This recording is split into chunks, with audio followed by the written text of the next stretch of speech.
Hello, everybody. Happy Wednesday, and welcome to Signals from the Frontline, your every Wednesday show from Signals of the Frontline. Did I already say that? We're figuring it New out. guy. Anyways, that guy there on the other side, that is Kicker, the chief of serial and Sigilite of the Frontline Gaming Network. Seth the Mad Dok, who is usually in the seat and doing the introduction, he is not here tonight. We are missing him dearly, and I filling in on and live on camera for this part. I am Nicky Dee, flannel fan and producer for the show. All right, Kicker, I fumbled that one a little bit, It's but okay. we're It's okay. still alive. We How can you recover doing, my this. friend? We can keep on Yeah. going. We can do this. We can do this. Guys, please consider watching us live every Wednesday night, 9 p.m. Eastern Standard Time, so you get to be part of the live chat because we love the chat. That's really important. And you get to see the cool visual element like my face. I shaved. I got a haircut. Look at this. And look at you. And you're the opposite. Your beard is looking beautiful, as usual. Hey, I did shave though. I did You clean shaved. up these parts, so Yeah.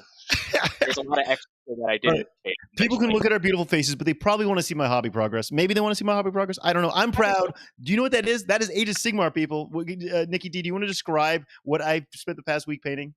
Yes, I know these very well. These are Saurus warriors from the Yes. Seraphon set, and they Seth often gives you a hard time about using earth tones, but Yeah. these are more vibrant. Yeah, earth but they are tones than is bold. typically They are expected. vibrant. They're Yeah, colorful. Dude, I got like some purple there in the feathers. I got some I like see it. emerald green. Like these things are way outside my comfort zone, and I had so much fun painting these. So I am traditionally a 40K player, but I'm painting some Age of Sigmar because I want to roll a little bit. So I want to try something different, and also I get to Yeah. paint something totally different. So I'm having a lot of fun with this. But my true love is still 40K, and I did play an RTT this weekend, and dude, I went 2-1, so I'm very happy. That's Yeah, there you a go. positive record, right, dude? Right? And my guard, my guard did amazing. I was really proud. Did you have you played against Necrons in 10th edition?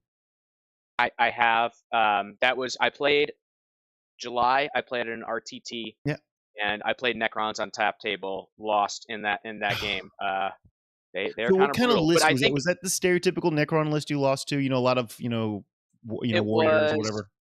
Yeah, one large brick of Yeah. Lich Guard, the guys with the board and Yeah. sword, Of with some course. characters in it, and then a big unit of the Necron warriors that he had kind of strung out with some characters that were back there. A couple Doomsday arcs, and then Yeah. some Locust heavy destroyers for extra shooting. So, and the Transcendent Of Satan course. with Yeah. the enhancement that was there. So, is that similar to the list that you played this weekend? So that's the weird part, man. That's what I was expecting for. I Okay. felt like I could take it. I run a very infantry heavy guard list, a few sentinels and whatnot, but really just a bunch of blobs of infantry.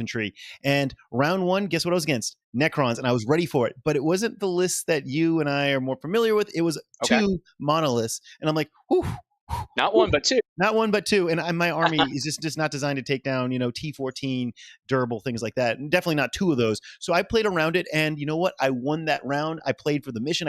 Went for points. I was like, yes, I'm finally getting decent at this game. I was so freaking proud. So round 2, guess what I play? The same damn thing, but not 1, not 2. Well, 2 monoliths, and then a third Two. giant Titanic Forge World Necron thing. And I'm like, what the Oh, hell? the spider guy, The the big spider guy. yeah, I don't know what. I've never seen it. Man, it was just I don't know massive. what it is called, but I know it's a spider guy. And I'm like, dude, like I just beat one skew list, and now we're skewing it even more. And I did lose that game. It was frustrating, but I had a lot of fun, like because I was like just going for points and losing, 20 infantry at a time every time he decided to shoot because of the blast keyword is, blast hurts big blobs of infantry fast. But it was a lot of fun. And my last round was against Votan, and I'm like, I know how to do this, and I won that game. But yeah, it was a lot of fun. So that was my past week, was painting some Source Warriors and playing some games. What about you, dude? I know that you've had some fun too, right? Yes. So as I switch over here, I got some painting done for myself. So if you're watching the stream, you can Oh, look see at I that. painted up. I painted up my Shalaxi Hellbane. I'm getting ready for Nova, not this weekend, Yeah. but this following weekend. We'll talk a little bit more about that here coming up.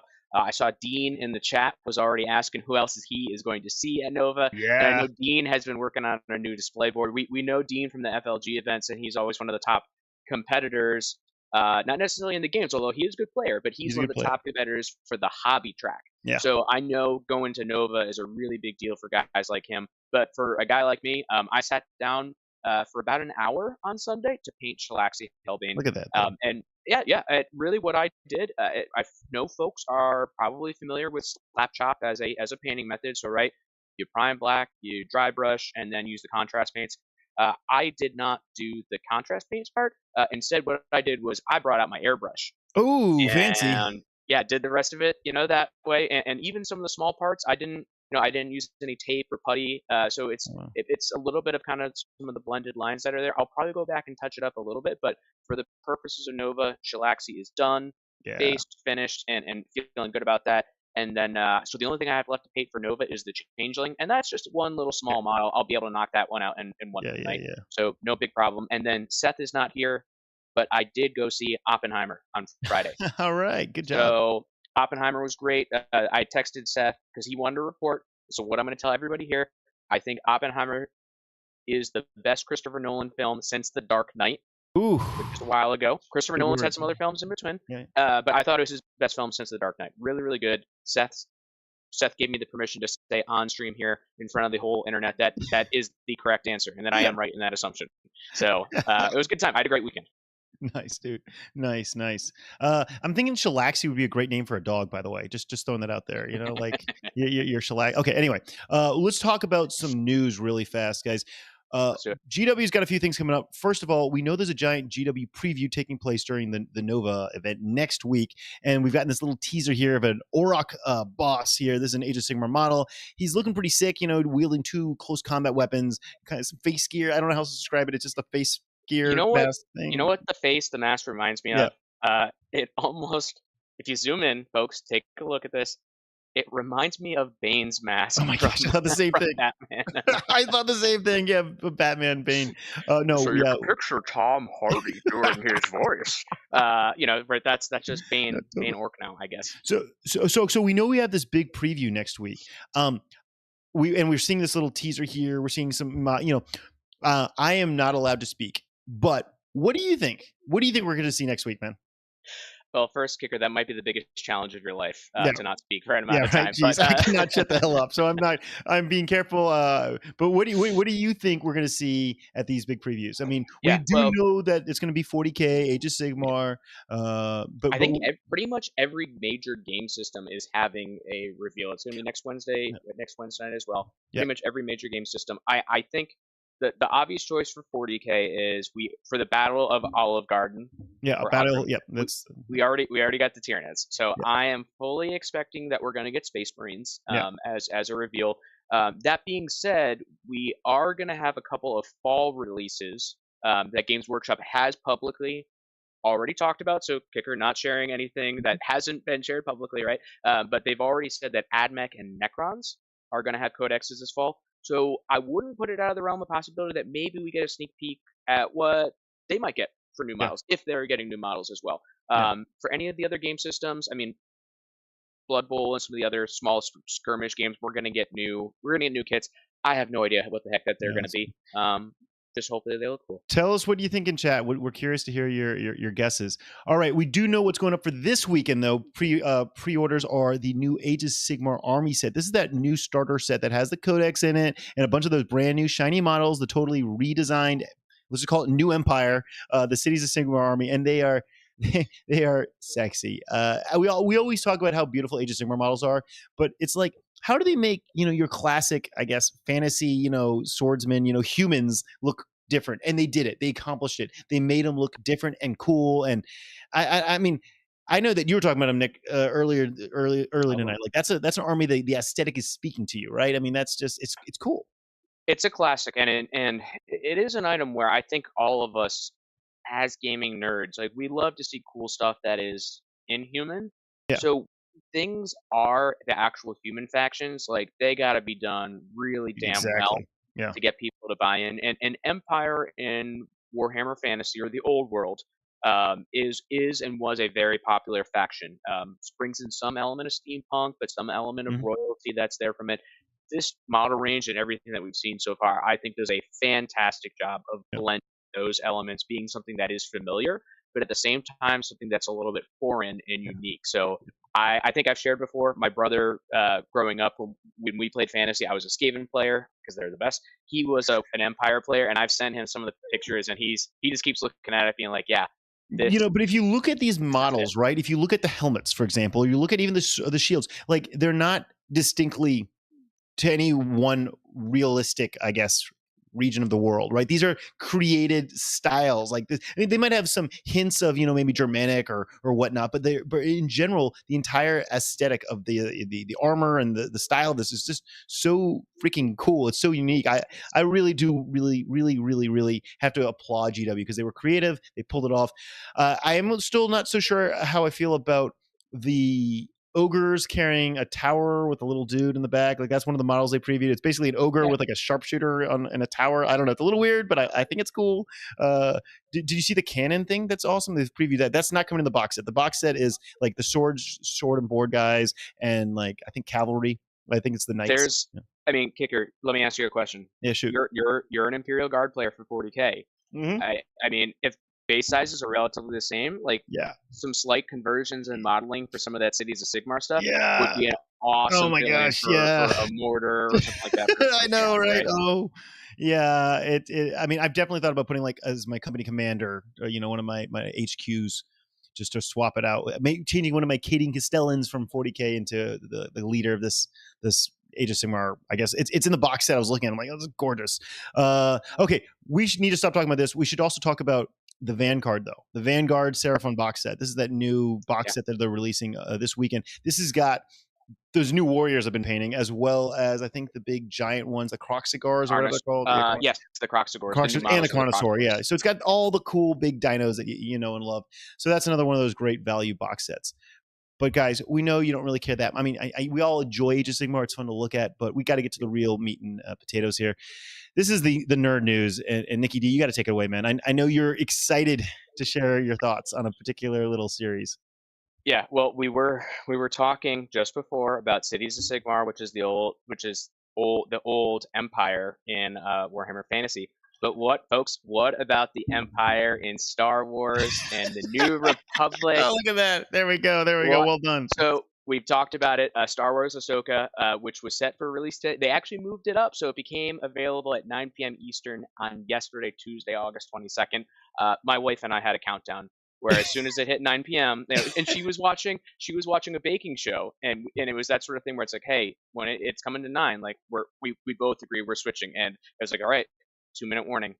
Beautiful. Well 60 done. seconds. So we had that transition. I'm glad she has her priorities in line, baking. Hey, she loves her baking shows, but she also very much wanted to watch Star Wars, and that's why I love her, among other reasons. But that is a primary reason as well. Now, Kicker, you have not watched the episode. Yeah. So and also for those that have not seen it, no spoilers, please. But give us your professional critic's opinion.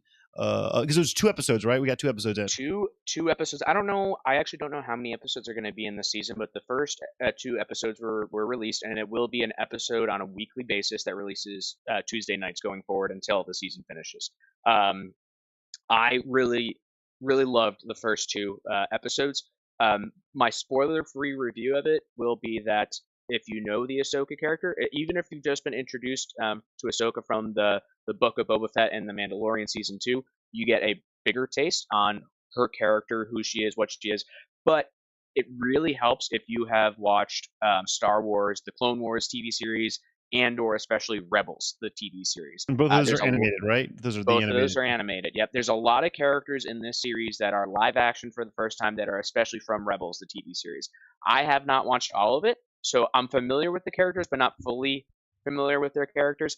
There's a lot in these 2 episodes that go into explaining for the general audience who are these characters, what are their motives, what are they doing in this scenario. So there's a lot of exposition building that goes into it. So not the most exciting shoot 'em up Star Wars that you're going to expect, but it does a good job. The part that I will say, and the part that has made me really nervous about a lot of the Disney projects recently, Kicker, it's been the special effects and the kind of fight choreography, right? Some of them have been really bad recently, right? Okay.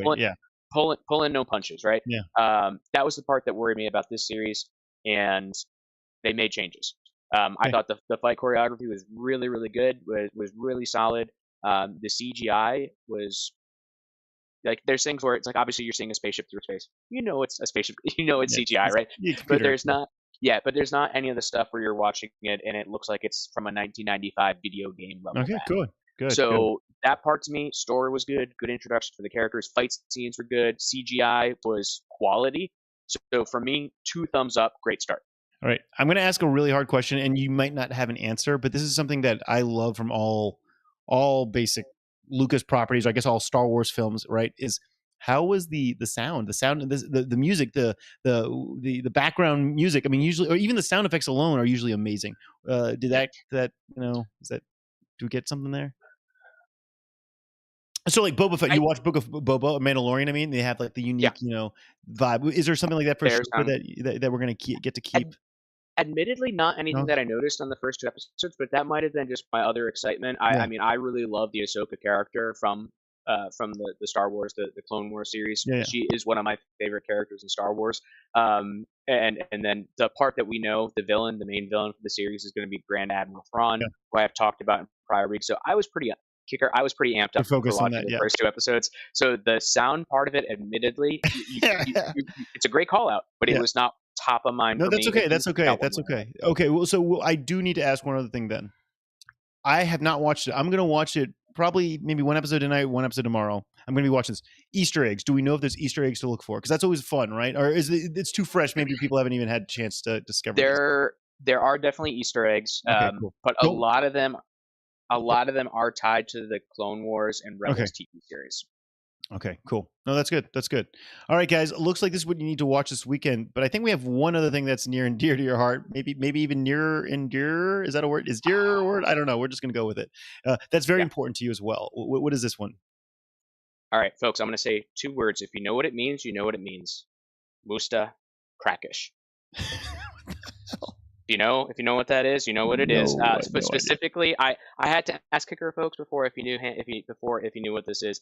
One of my favorite TV shows of all time, probably the greatest, in my opinion. One of the greatest bands of all time. The show Metalocalypse, the band Death Clock. So this was a show that aired roughly 10 to 15 years ago on Cartoon Network's Adult Swim. The concept for the band and for the show, Kicker, I'm going to explain for you, but also for the audience. It's a death metal band that is so big in popularity and in their scope that they themselves, as the band, are the 7th largest economy in the world. They're that meaningful. Yeah. So like bigger than the Beatles when they were in their heyday, bigger than Beyonce and T Swift combined, right now. Yeah. But they're that big in that point. But they're also guys that play in a death metal band, and they're kind of nerdy and weird. Yes, James Carmona in chat, an absolutely brutal TV series. That's here. It's a lot of it that really makes fun, but in an endearing way of the metal community, of kind of the nerdy community, but also has some legitimately great metal songs to it. So, anyways, the show ran for a couple seasons, got canceled. They didn't get to do a finale, and then it got announced a couple years ago that they were actually Cartoon Network was moving forward with the creator to do a final movie to finish the story in a final album. The album came out yesterday. I listened to it, and just folks, chef's kiss. I recommend if you love Death Clock, if you've listened to Death Clock before, go check out the Death Album 4. They're not always creative with the names, but like there's Kicker. There's a song on there called "Poisoned by Food." Perfect. So not always highbrow stuff, but high quality. I love Movie came out on DVD yesterday, is available for streaming on Friday. So I know what I'm doing on Friday night. This is an item, and chat, I see you, James, Mike, Kelsey, They're all loving this shit. Flux. Oh no, they're in on this, folks. Are in on the Metalocalypse. Blows my mind, and I get to see a lot of the gaming community from a really kind of a bird's eye view sometimes, and I get to see what excites large segments of our community. And I gotta say, well, I personally, yes, judge me all you like, I like my country music and my alternative rock. I think I think a very large chunk of our community loves metal. I mean, I know Reese and at the office, one of the owners of Frontline Gaming, loves metal, man. So yeah, it is a thing. It's big. It's big within our community. I unfortunately am totally naive, but luckily Nicky Dee, you can carry us through this one. So I'm glad. When is that? That's Friday. You're saying that's going Friday. Yep, Friday. That it'll be coming around. Sweet. Let's talk about some event news real fast. I wanted to let people know that SoCal Open tickets, we still have a few. We're selling a lot. It's really, really solid. I am kind of concerned that I need to add more tickets to the web card. As if you've been to SoCal, we have a lot of space in that venue, but we rent our tables well in advance, and I have to rent more tables at this point, which is a good problem to have. But it's always just like, how many tables do I rent? Because we don't rent extra tables, right? This is a GW qualifier, so if you are playing the 40K champs and you win this, you are getting your flight, your lodging, everything.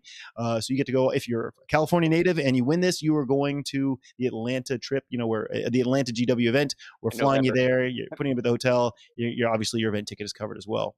And Kicker, I'll add real quick. SoCal, that's in October, correct? Yes, that's late October, October 22nd. I want to say the GW event, I think, is the second or third week in November. So SoCal may actually be one of the last events to get one of those tickets if you are interested, or if you've come close but haven't had the chance to seize it. So folks, and Kicker, actually question for it, is it just for 40K? So it is for 40K and Age of Sigmar. Kill Team, cool. I believe Kill Team has, I don't like to use this term because it's not official, but 40K, it's a let's just use it what it is, a golden ticket. If you win 40K, if you win Age of Sigmar, you're getting your flight, your lodging fully covered.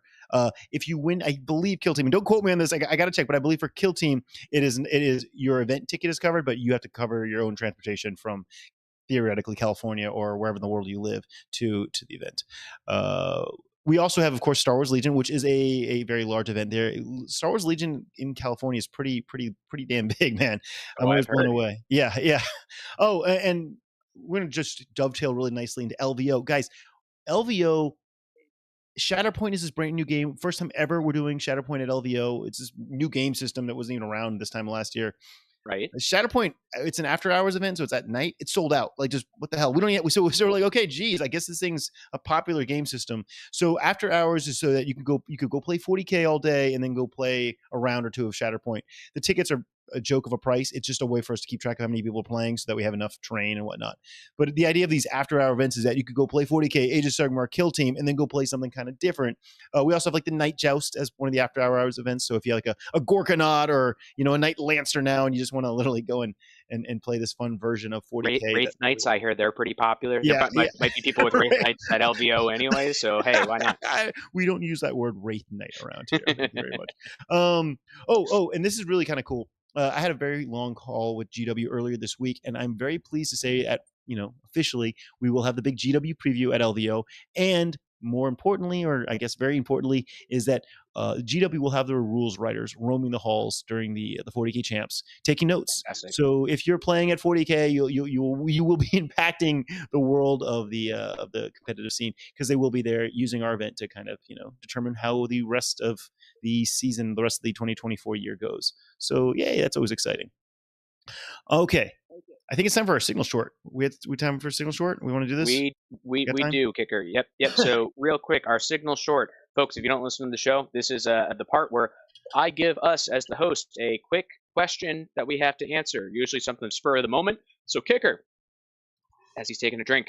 Sorry, it's only 120 degrees here. Like, legit, the heat index is 120 degrees right now where I live, which is just stupid. All right. Yeah, so Kicker, signal short question of the week. Yes. Of the week.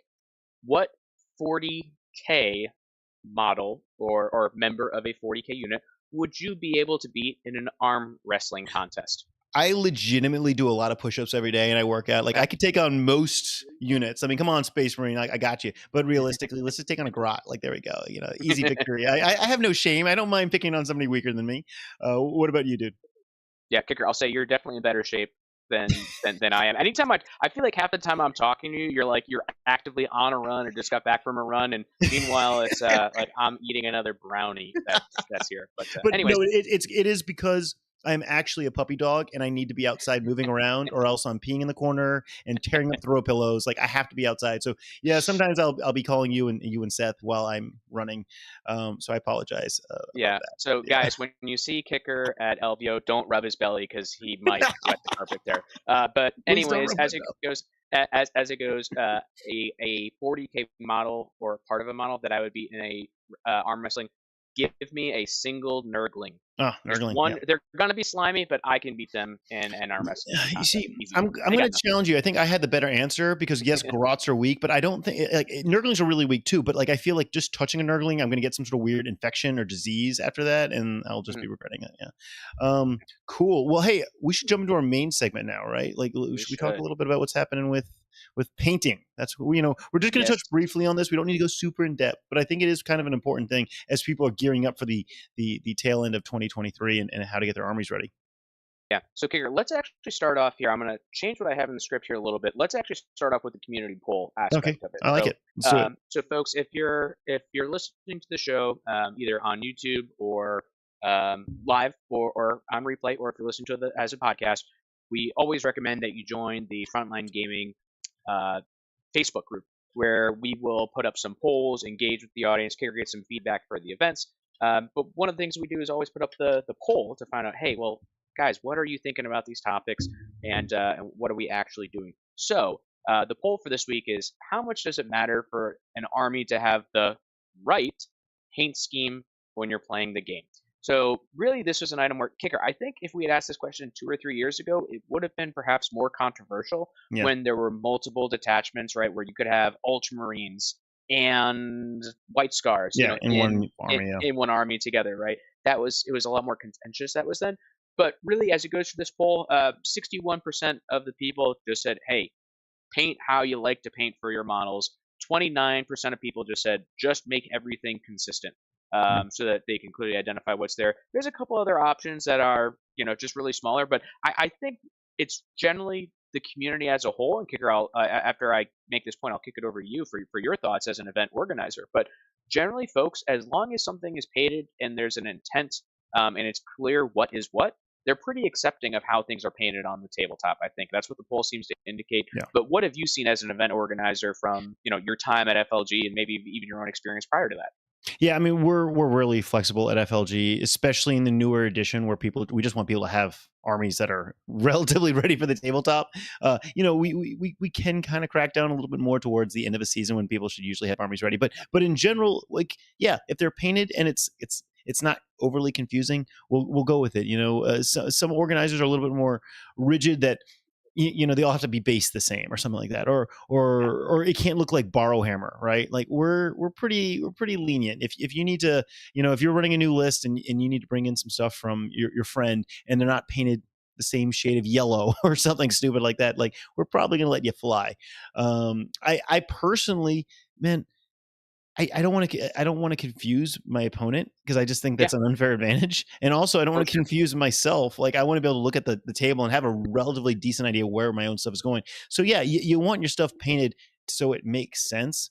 But like you said earlier, Nick, we don't live in this time and age where we have different detachments. And I really, I sincerely don't know if detachments like we had them in previous editions is going to come back, where you'll have multiple detachments. So I run guard. There's different types of infantry. You have Cadian shock troops, and you have like basic platoon infantry, and they kind of look the same. They can look the same. So I found ways to paint them slightly differently and to put like helmeted heads on one and not helmeted heads on the other, so it makes it very obvious to myself and my opponent. But there's not, you could probably get away with painting them all the same. What do you think, Nick? I mean, what do you personally? I mean, like, what do you do? Yeah, well, I'm going to actually refer to some of the comments that we got on the poll. Let's do that. We're going to touch on that, and then Kicker, you and I can just run through hey, what are some of the painting techniques or ideas or things that can motivate people, either that can be simple or give you creative ways to address it. Real quick though, before I jump into that, chat generally is in favor or in agreement with what the poll results are. Good. Or where paint what you like.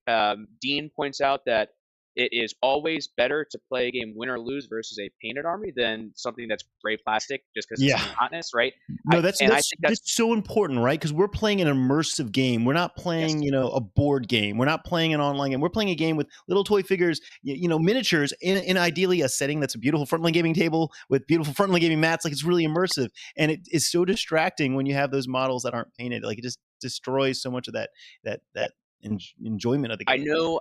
I know other folks are referred to it as this, but when we're playing a game of 40K, it is we have an unspoken social contract between us and they're not really our opponent, but they are the person that we are collaborating with for the purpose of that game, right? So it should be a good experience for both people at the table. And for those of us that are competitive minded, we've seen it at different points. I think in 9th edition it was Harlequins and like 3 stripes airbrushed on a Harlequin, jet bike sort of thing, where it's that part. It's like, guys, come on, that's It And, may and, be better and, and later to on, be but it's clear, not. we're talking about in a tournament setting, right? Like everyone and Yes, playing at all home in a sorts of garage. stuff. I mean, half my models when I play at home are not painted or even glued together, or like they're like random action figures or something. But when you go to a tournament, people are paying money to go and have a really fun weekend, and we want that experience to be as immersive and collaborative and enjoyable for all parties involved. Yeah. So, Kicker, let me touch on some of the comments that we got on the poll Let's do it. on the Yeah, Facebook page. So, John notes that if you're playing in a tournament, his preference is that it should be painted as what it is, yeah, because tournaments, especially if you're doing a GT or a super major, right? That could be 6 rounds, 9 rounds, over 2 or 3 days. It's mentally taxing. And if his point was, if you've got an army painted as White Scars, but then it's playing as Ultramarines, that can be confusing to the opponent. Where, that's a hey, good I'm point. looking and I'm And seeing one army, but if you're using rules, like that could change how you're using tactics or what you're planning for. especially for people that have been playing this game for 10 years, 20 years, like you have it built in your mind that you see a blue army, it's Ultramarines. You have it, it's white, it's probably going to be moving faster. So that is like a learned amount of, almost like a learned response that you have to override if someone's not playing by those rules. So that is a fair argument. Yep. A different John Yeah. notes that everything is fine. Just make sure the rims are painted. Oh, wow. Folks, that's just an inside joke for our affiliate show, Grim After Dark. So you can go back and see their painted Angron that was shown on Warhammer Community. That's there. Different folks have different standards on what may be fully painted, but hey, to each their own. And I think, as Dean in the chat said, it's better that something is painted and there's an intent there versus not being painted at all. Yeah. So we had to cover that one. We love our friends at Grim After Dark. Nathaniel, and this might be Nathan from StatCheck. I could be wrong on that, but his point, and Kicker, you immediately commented or replied to this post saying that you loved it. His point was that squads need to be clearly identifiable. So, and there needs to be some form of markings, because let's say, Kicker, if you're playing with, you've got lots of guard squads. Yeah. Your opponent needs to know where one guard squad begins and where another one ends, because that could impact their target priority, Mm-hmm. OC, and some of those parts that are there. So I think that's something that resonates pretty well. It seemed to resonate with you as a point as well. Yeah, it really. I mean, because I'm guilty of running a horde of infantry. I want to make sure that it's fair for my opponent to know if that's a blob of 20 or a blob of 10, and is that two blobs? Like, what's going on there? I feel really guilty if my opponent is even slightly confused. And for selfish reasons, also, like, dude, I want to be able to look down at the table and know what models I need to be picking up or whatnot. So yeah, no, I really do believe that. There's really cool things like squad marks. Guess what? They're at LVO. They sell really functional little markers that go in your bases that allow you to easily know, color coordinate your squads. So check them out at LVO. You can also buy this stuff online right now, but there's a lot of options like that to help you do this without impacting your actual paint job too. Yep. One or two more comments that I'll touch on before we can kind of move on. Jacob notes that he used to think it didn't matter until he played a Space Marine army that had 4+ different paint schemes in the army, and he couldn't tell what was what. So kind of same to the last point that's there. It can take you out of the immersion of the game, and again, that social contract aspect of it. And then final comment that we'll touch on as it relates to it. Ryan, his comment was that lore and painting what the army represents, that is a part of the game, and that should be, hey, it should be what it is. So yeah, there's different viewpoints. Not one is right or wrong, guys, as it goes to. And the big thing when it comes to painting, and what meets the standard for those battle ready, I think, Kicker, you mentioned this as well. Every tournament is going to have the standards in their player pack, or they should. So if you have questions, don't check on a Discord, or don't post in a Facebook group with your friends or something like that. Always ask the TO, and make sure to always ask them directly and well ahead of any deadline that may be set there, because you don't want to be the guy that maybe doesn't have something fully painted and it gets pulled day of the tournament, because it's not set. So just last couple things I'll note from the chat as it goes. Bob notes that as it goes for painting, and some people express their theme or themselves through the way that they play. Some people are going to do it through their hobby and how their army looks. Yeah. So being creative is a huge part of it, and having that part set. And I think that's about it for chat. A lot of the same things that we've echoed already. So again, not as much of a controversial topic as it used to be. I think the community is a lot more accepting, and I think to some extent, Kicker, community has also raised our own standards on what is acceptable for battle ready painting and basing, which I think is only a good thing for the hobby. It can be a bit intimidating at first, but we get through it. And we've also had the I guess the products, the tools that have been, you know, delivered to us over the past few years that allow us to paint faster or whatnot, whether it's contrast paint or basing things like the textured paint so you can get your bases done faster. So yeah, you know, it's easier than ever to get an army tabletop ready. It doesn't have to look perfect, by the way, guys. Like you don't have to highlight everything, but sometimes it's just nice to get something that looks a little coherent. You know, I was thinking about it. Bear with me. I generally like to not paint like the box art because I want to be my own special snowflake and do my own thing. But painting like the box art does have a huge advantage that it saves that bandwidth. You can literally, oh, these are the colors I go with. And look, there's like 30 YouTube videos showing you how to paint like that. It saves that energy so you can just start the painting as opposed to having to think about how to paint or possibly creating something that looks kind of like garbage because your color theory is just off. So there is that advantage. I sometimes my little hack is if I want to paint, say, guardsmen, a special color, color or whatever, but I don't want it to be something that other guardsmen are like, I will look at like Space Marines or even orcs to find a set of colors that work really, really well together and just take transition that. over. Yeah, I've already got a look at YouTube videos on how to paint that Space Marine or that orc, but now I'm just applying it to a guardsman and it makes my life easy. Because then people are like, oh, that's really cool. And I'm like, yeah, it wasn't my idea. I just took it from another, faction, basically. Yep. I think it's a great way, and I'll go through just a couple items as I was thinking about this and what we wanted to consider. I mean, I'm showing if you're watching the stream. This is from the Blood Angels painting guide that came out, I think 2014 when they got their 7th edition codex. That was when I got into 40K. Yeah. So I had picked it up, and that was as someone who was getting back into Warhammer and painting 40K for the first time. I painted fantasy, but 40K models are a little bit different. I did everything, by the book that's there. But you've got that. You've got some of the other, paint sets that Games Workshop has now, which everything comes in there. Your base, your layers, your edge highlighting, paints that you need there. So you can do everything. But Kicker, like you said, you can experiment. You can do different things. Warhammer Plus has their painting tutorials. There's lots of other great groups that do painting tutorials as well. There's some of our folks like the Hobby Goblins who do some of the judging. Right, for the FLG events. They've got a lot of great resources that are there. And then, as you mentioned, things like contrast paints, the texture paints makes it so much easier now. That level of accessibility for people to get things to a standard are pretty simple.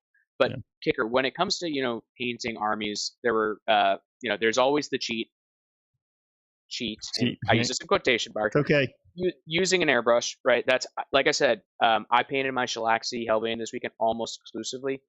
With the airbrush, it was basically done in a little bit over an hour. So for myself, as someone who doesn't like painting, to be able to finish a model in that amount of time, a model that's 400 points, such an easy way for me to be ready, for games. It does take practice, just like everything else, but you can get it done. Kicker, when it comes to paint schemes, are there like any different, concepts or things that you see that are particularly interesting?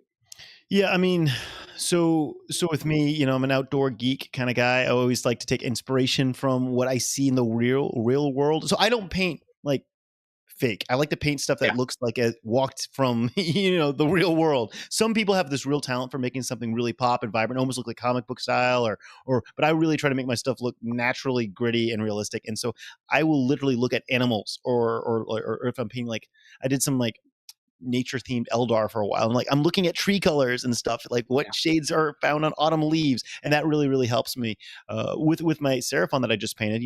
I looked at so many stupid photos of lizards, like what do lizards look like? But I wanted like bright, like I ended up going more with like a dart frog, like jungle frog kind of vibe. But yeah, I looked at photos of nature to try to give me the palette I wanted to go with and then try to mimic that. What about you? I'm sure you got a theme or something that you use, or I've got a couple things that I'll cover. And chat is correct, Matt. I said that, hey, airbrush is kind of cheating. It's not. It's a tool, and it has to be used or applied, the right way, and having that part set. But the nature part is great. I actually did the same thing when I was painting my Kairos Fate Weaver, the Tzeentch demon. I was basing it off of a macaw, the type of parrot, right? So I was looking at pictures, different angles. I'm showing on the screen as well our friend Dean, some of the picture of his Tyranids that he had sent me as well. Kicker, real quick, on the spot. Normally, you and Seth name them. What sea creature are these guys based on this week? Oh, that's a blue-footed booby tentacle animal. I have no idea. I just made up some shit, man. I have no idea. We'll take it. We'll take it. Yeah. No. There's really, I think it really is like a crab, though, right? It's some sort of a crab pattern or shrimp, Yep. maybe. Yep. I don't know. Yep. It's cool. Yep. So you got the point that. is that we're taking styles from nature, whether it's a crab pattern, and putting it on Tyranid is great. But like, I think that particular color palette he used isn't natural, but the technique of like spotting is. So it's like you can take elements from nature, but then just change up the colors, or vice versa, change the colors, but put them on in a different texture or format. Yep. Yeah. Other things that I've seen. This is my friend Jeremy's army that I'm showing some of his Imperial Guard kicker. Yeah. There you go, some guard for you. Big fan. He's got this blue, teal, and then kind of silver and black. We were buddies in North Carolina. It's very reminiscent of the Carolina Panthers football team. It wasn't necessarily intentional, but right, if you're trying to think of color schemes, there's so many sports franchises out there, right, that you may know, that you may love, that you may be a fan of. They go through lots of marketing to have good color schemes. So, hey, if you see something that you like, just apply it to your Space Marines or, so whatever. If it works for a multi-million-dollar organization, like they thought about those colors. Those colors are not by chance. Yeah, so they figured it out. So that's a good point. Same with a color for a major mega corporation. Coca-Cola, red and white works. Walmart's colors. Like if you look at some of these large brands or sports teams, they figured out the right color combo right there. So that's a really good idea, though, man. The final thing that I'll add to this before we wrap up this section, concept armies. So this is the sort of thing where it's somewhat of an abstract, but I use the example, my Khorne demons. They are done via airbrush, multiple layers, with red, orange, yellow, black, and then dry brush. So you can see an example of this where it does have multiple colors, different levels of shading there to it. The effect is going that it's supposed to be this magma or lava type creature.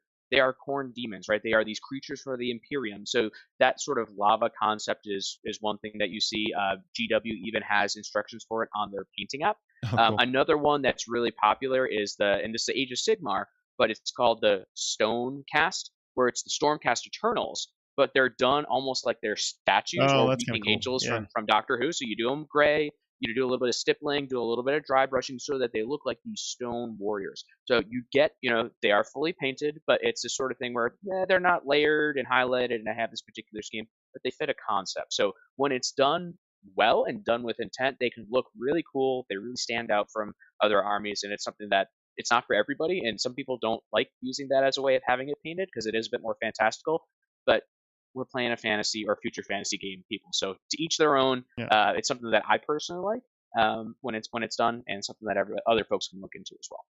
Totally. I love it. Yeah. I love the idea of concept. Plus they make it fun for like a spectator to go through and see all the creative armies out there. Like I love seeing people that are not playing, that are just walking and looking at the armies and snapping photos. Those concept armies definitely get a lot of love. So Kicker, with that, we're going to run through a couple more things here on this show before we wrap up for tonight. We're going to talk a little bit more about community events and sportsmanship and the other parts like that. So anything you want to plug? Have you been on any other shows this week? Yeah, guilty. My buddy Stephen Box asked me to hop on Vanguard Tactics competitive 40K podcast. It was a really good episode. It was just him and me. He came to Lone Star Open and we talked about I guess the best way to say it is like sportsmanship in the community and things that happen in events that maybe aren't not the most sportsmanship. I gotta see the C word, cheating, stuff like that. But overall, like how do we handle with bad apple? How do we handle bad apples both as organizers or as community members and whatnot? It was a really cool opportunity to have an open conversation with him and share things from my perspective, from his perspective, and from what I can tell, because I was tagged on their community's group. There's a lot of dialogue going on, and people really liked it. So people apparently really enjoyed this particular episode because they got a good perspective on how Frontline Gaming handles, I don't know, bad apples. What's it called? Bad apples. Incidents. Incidents. But also, like, it allows us to have this dialogue that I had with Box to really try and figure out what we can do in the future. Like, do we, have this perpetual, like, do we have a carding system that follows people along from event to event to event? Do we keep track of that on a public basis or not? So anyways, a really interesting conversation. I definitely recommend you go check it out. Do we have anyone else we want to plug right now, or we know Joe just got back from Salt Lake, right? That was what he was doing. Joe was doing. Yep. He was streaming an event this past weekend. I had a little bit of that on in the background while I was painting Shalaxi, so Joe was doing that. I know Grim After Dark that they are back with Tech Priest Dicky is back after his endeavors as part of the coaching team for Team Canada at Yeah. WTC. So everything's kind of humming along. We didn't get any other updates. Seth is on work travel. I think he's gone for almost like a full. Like he basically left, I think Thursday or Friday last week, and he's gone through tomorrow, folks. So we don't have the full update that's there, but Seth will give us more information.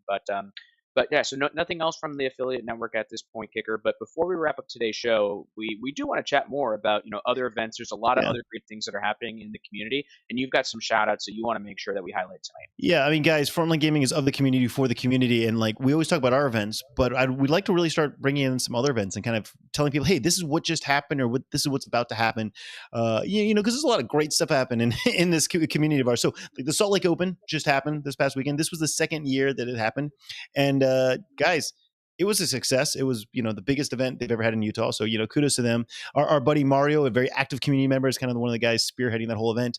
Ben Jurek won that. He came in, won Lone Star Open. He did very good in the WDC. Hey, Kicker, real quick. I believe it's Ben Jurek. He's officially a Scottish citizen now. Is this a thing? Okay. Ben McJurek won with McJurek. Yep. One with his Eldari. Round of applause for this guy. We'll see what he's bringing for. I guess he'll probably be at SoCal. He's usually at SoCal, so we'll see what he's bringing there. But yeah, the Salt Lake Open is becoming a really established event. Keeps on happening. So for next year, definitely think about going. Big Sky Open. This is a new thing, guys. This is a new thing. Jared Whitehead. He helped us unload. We'll load up our trucks at the end of LVO. Just a guy. He saw us struggling to load up trucks, and now I feel like he's a bestie. Really, really nice guy out of Montana, and he's really focused on growing the community there. They've got the first ever Big Sky Open. This will be a 2-day event happening on August 26th and 27th.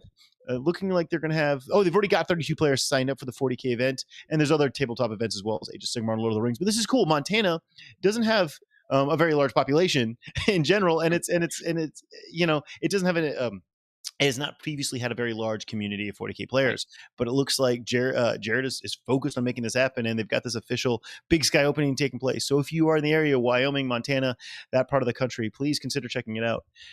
This is cool. Rumble on the River. So the Death and Glory guys. This is right. They do the Motor City Mayhem, which is a pretty big event as well. They're doing this one over in Fort Wayne, Indiana, on November 10th through 12th. This is going to be a 9-round 40K super major, and I'm pleased to say that Frontline Gaming has kindly donated a ticket, an LVO 40K Champs ticket, for them to raffle off. If you register for this event, you're entered to win this raffle, guys. The LVO 40K Champs is totally sold out. So if you really want a ticket, just register for this event and maybe you have a chance. But this is called the Rumble on the River. So please consider checking that one out as well. They do a great job with the Motor City MCM Motor City Mayhem. So I have no doubt that Rumble on the River is going to be equally amazing. And I think this one's for you to take, Nicky Dee. Something about one of our fans. Yeah, we do. Yeah, so yeah, Kicker, appreciate and love the rundown here on events. There's so many 40K events that are happening, guys, and so great shout outs to here to support the events. Events only continue to happen if they're well run and people continue to show up to them. So obviously we want everyone to go for all the FLG events, but there's lots of great other ones as well. But as it goes for great FLG things, our friend Joel Adkins, he posted this picture that I'm seeing on screen, that you're seeing on screen if you're watching. It is his printed Seth the Mad Dok mini. So we've had hobby updates from Seth the Mad Dok, right? Painting his stuff, his miniature. But somehow Joel got his hands on one, and he is painting up Seth the Mad Dok on, I think I'm not familiar with the orc stuff. I'm not an orc player. A war trike, maybe? No, it looks like it's a war trike, yeah. Yeah, but, classic. Yeah, some orc biker. One of the HQs, yeah. Yeah, one of those things, right? But the classic orc green, he's got some dark, almost ultramarine blue color for the bike. I don't know what orc clan that is. I'm not an orc player. I apologize, folks. And then some lighter blue shoulder pads, other items that are here. But Joel was really excited. So while Seth is not here physically, we do have his orc version on stream with us. So we had to put it in for today's show, right, Kicker? Beautiful. No, absolutely beautiful. Oh, and I want to make sure I don't forget this. Dan just texted me. Dan helps run Cruise Hammer. Cruise Hammer, they just finished last week. So that was an amazing event. Cruise Hammer, they were gone for a full week playing 40K, checking out beaches and stuff. They had a great time. So we got to figure out who won that event. And I finally got the update now that they're docked and everyone's back at home. Gabriel, I'm going to screw up his last name. Gabriel Nordstrom, I want to say that. He won playing with his Adeptus Custodes. He beat Brian Horton at the very end, and he became the winner of this year's Cruise Hammer. Cruise Hammer this year was the largest one ever. So it looks like Cruise Hammer is growing and growing and growing. I am definitely, I definitely had some serious FOMO this year. I'm going back next year. I have to. It was so much fun the first time I went. Let's talk about some other notable awards. Best Painted was Brian Horton. I believe he was playing Nids. Best Sportsman was John Feuerman. John is from the West Coast. He's our Age of Sigmar TO for the BAO. That's really cool that he also won Best Sportsman there. Oh, Best Imperium is Alex Semperbron. I always forget how to say your last name. I'm sorry, buddy. Right. But he's a great guy. He was there the year that I was, and he's a frequent Frontline Gaming event attendee. So nice to see him doing so good. Wonderful stuff, guys. Definitely consider checking out the Cruise Hammer event if you're wanting to go play 40K at sea, maybe bring your family. It's a way that you can go play 40K and your significant other or family can go do something as well at the same time, have a little vacation. But yeah, that's it for me, man. You got any words of wisdom, Nicky Dee, before we head out for the night? Guys, let's just keep having fun, right? and going. I see. So I'm prepping for Nova, not this weekend, but Nova's the following weekend, right? We already mentioned that. Going to be a huge event here on the East Coast that is literally 6 miles away from where I live. So I think it's like a law that if there's a Warhammer tournament that happens 6 miles from your house, I'm pretty sure it's a law that you have to go, right, Kicker? No, so, you have to. That is legally binding, yeah. Yep. And I've seen a lot of folks talking about, hey, what is the meta going to be like at Nova? It's a big event. There's probably going to be a lot of Eldar, probably a lot of Custodes, a lot of GSC. Some folks that are a little bit down for their current factions, but at the same time, I've seen a lot of folks just saying, hey, you know what? This is an event I get to go, spend the time, hang out with my friends. I'm going to run the list that I want to run and trying to make the best of it. We know a data slate is going to be coming in September that's been talked about. So, keep up. Let's keep it up with the hobby progress. Let's keep it up with our new projects, our dioramas, folks like Dean that are working on their hobby track type of stuff. So always a lot of great things that are here in the community. It's not always just about the game itself. It's about our life, right, and the social interactions that we get to have outside of the game. So to that effect, I am going to be painting this weekend. Kicker. I am also going to a Renaissance fair on Sunday. Have you ever gone to a Renaissance fair before? Oh, yes, I have. Okay. I didn't partake in like dressing up like I was Robin Hood or anything, but yeah. Yep. Yeah. But that was going to be my next question. So I've got some costume. Right? Yeah. I'm going. Yeah. So I've got folks who saw me at Atlantic City Open. I had this corn pendant, and I've added some accessories to that. So I'll have this kind of whole berserker thing. I'm debating whether or not I want to go with a face paint. It's going to be very, very hot and sticky. Yeah. I feel like that may just start melting and get everywhere, and I don't really think I want to do that. But I'm looking forward to a day on Sunday with friends, dressed up, cosplaying, doing that, having some mead. I love some mead. Yeah. And just one of the turkey legs, right? Like good old turkey legs. I don't actually love the turkey legs. Oh, no. They're too messy. And I'm kind of a diva when it comes to that. Like, I want my food to be clean. But it'd be very on brand if you're going, corn. I just feel like that's what it would be. Oh, what I can do, it might not be at a Renaissance fair, right? I can have my corn pendant and stuff like that. I can get some pictures of me as like a corn berserker sort of guy, eating corn on the cob. Yeah, that layers here. That's perfect. Do that. Well, you enjoyed Renfest. I will be trying to get a few games in because I'm having way too much fun playing this stupid game right now. Like I love it. I know that some things are a little rough to go against, but I'm having so much fun, man. So every weekend I'm just like play. So okay, by the way, you need to get us photos from Renfest. We will need this for next week. That is your hobby progress, by the way. I've just decided for you. It is. I mean, my hobby progress will be the changeling. I am painting the changeling, and I will have photos from the Ren Fair. I see chat. By the way, Seth and Kicker will not be at Nova, so if you want to see the FLG crew, make sure to come say hi with me. Get a picture with me. I love taking pictures with people. Kicker, give him some cereal for me. Just give it to Nicky Dee. We're gonna a railway express for cereal to get to Kicker that way. So if you're going to Nova next weekend, and I'll be here next Wednesday. But if you're at Nova, make sure to come find me, say hello, show me all your cool armies. Because if you're folks that listen to the show, I want to see your armies in person. I can snag some pictures and we can Please show do. that as some of the cool stuff as well for the follow-up that's there. But Kicker, I think we're good That's for it. tonight. Yeah. All right, Kicker. So that's it for tonight, and let's see if I can do the outro better Do than it. I You did can do with it. the You can do intro. it. I have faith in you. All right, well, chat, those listening on the podcast, thank you so much for joining us on this episode of Signals from the Frontline. We hope you have a great week, and we will see you next Wednesday. Thanks Good all. night, guys.